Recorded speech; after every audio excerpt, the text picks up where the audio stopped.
The sound of sprinklers clicking off and birds chirping in the distance was all Marcus wanted to hear that Sunday afternoon. He had spent the entire morning working on his patio, adjusting the umbrellas, testing the new pool heater, even organizing the small garden that framed his backyard. After months of intense work running his tech company, he had finally earned this, a quiet day, alone with a book, beside a pool that symbolized everything he had accomplished. But peace, he would learn, is sometimes a luxury others believe you don't deserve. Marcus was sitting in a lounge chair, under the shade, reading a biography about a civil rights leader who had once said, "Freedom is never given, it is won." Ironically, Marcus would be forced to win his own freedom that day, not in a courtroom or on a battlefield, but in his backyard, against suspicion, bias, and the weight of centuries of systemic injustice. When he first saw the police cruiser slow down in front of his house, he didn't think much of it. The neighborhood was secure, yes, but patrolling officers weren't unheard of. Yet, the way the car came to a stop, and how the two officers immediately exited with tension in their posture, sent a different message. Marcus looked around. He was the only person in sight. His house stood behind him, pristine and locked. The gate was secure. There was no music playing. No disturbances. Just a black man in swim trunks and a t-shirt, holding a book, in his own yard.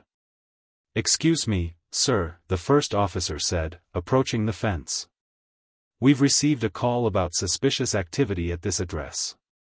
Marcus closed his book slowly. Suspicious? What kind of activity? The officer glanced at his partner, then back at Marcus.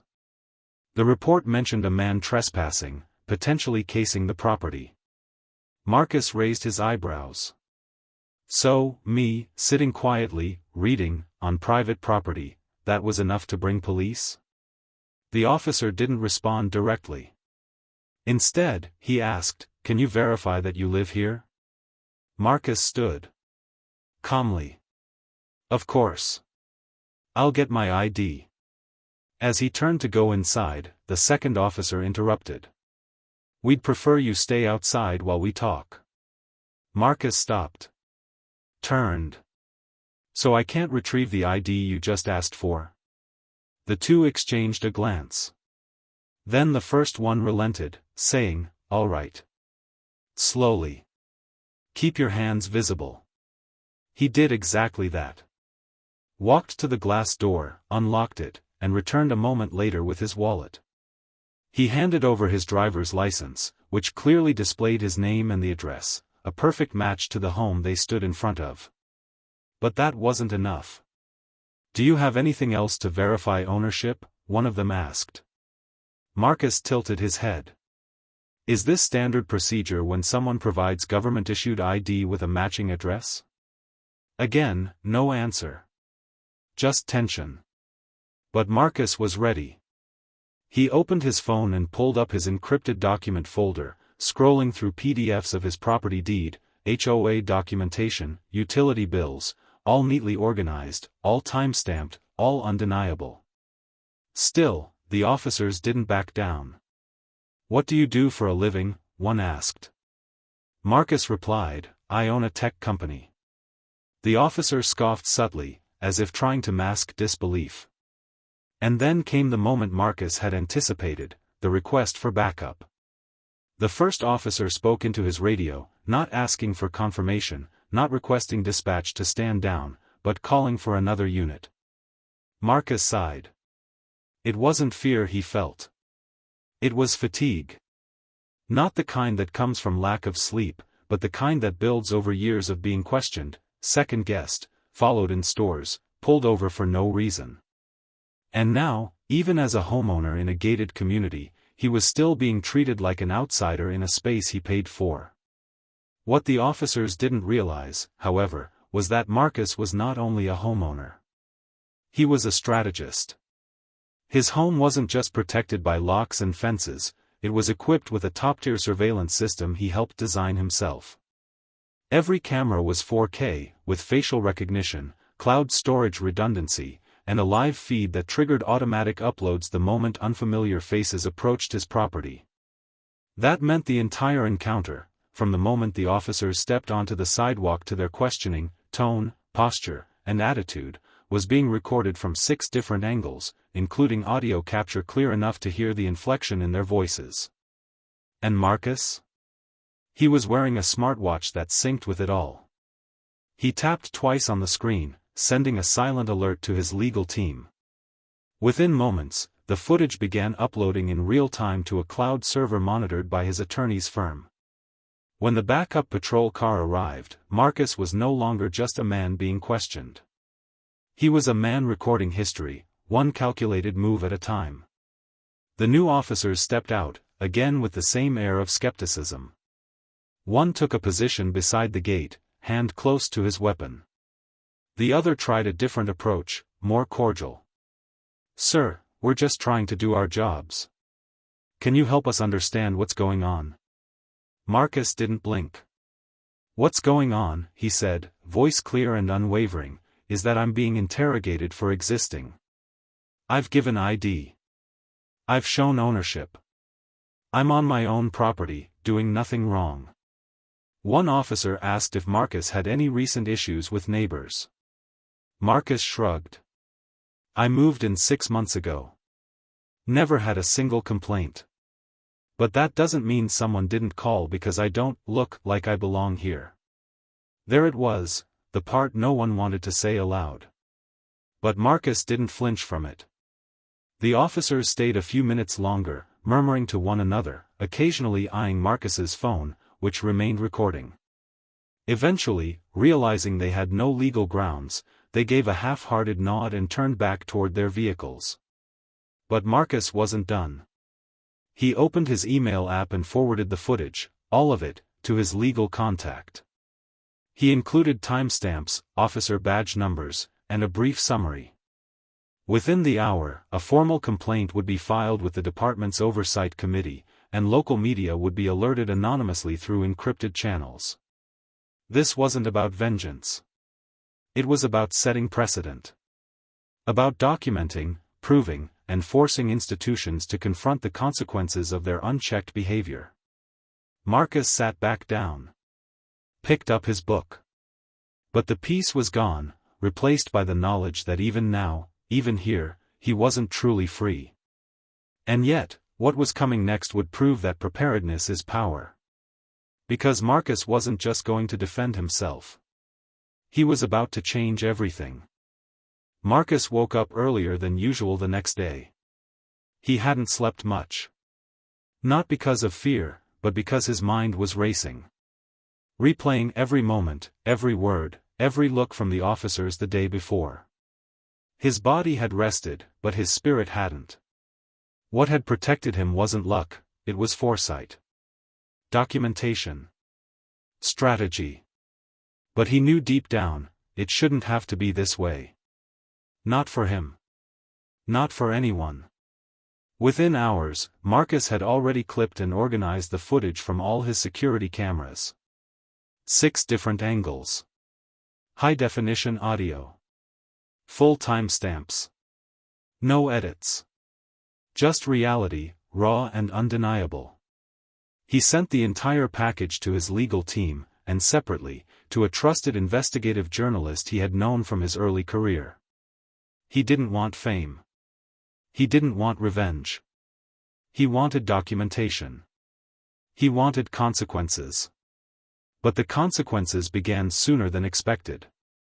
Before the journalist could even publish the story, the footage had already been circulating inside the local police department. Someone, an anonymous officer, had leaked it to Internal Affairs. The response was swift. 2 of the officers involved were pulled off patrol. A preliminary investigation was launched. And whispers began to spread through the department.